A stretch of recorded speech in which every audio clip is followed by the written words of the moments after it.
Hey there. Yeah. What happened to that WestJet plane in St. Maarten today?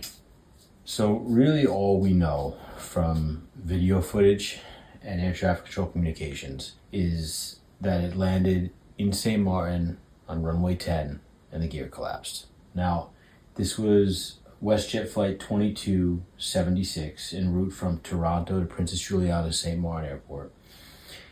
It landed at 1:30 local time in St. Maarten, and it was a 737-800 next gen. So when I looked at the weather reports, the weather was normal for St. Maarten.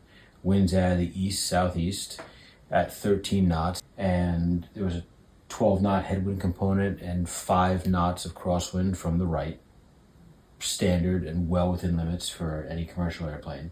Landed, touchdown, and you can see that the right landing gear gave way, and the plane ended up rolling down the runway on the left main landing gear, the nose gear, and sliding along the right engine nacelle before it came to a stop.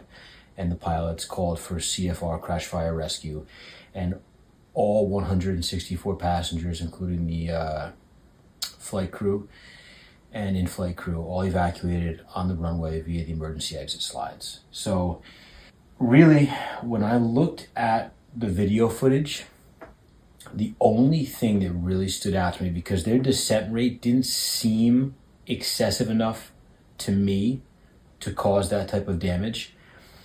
But what I did notice was that right before touchdown, the right roll spoilers, the panels on top of the wing, came up or were deployed, indicating a right control input or a wing down, or right wing down input. Now, could that have driven the right main, since they touched first on the right main, ever so slightly harder into the ground to cause enough, rate of descent on that wheel to cause damage?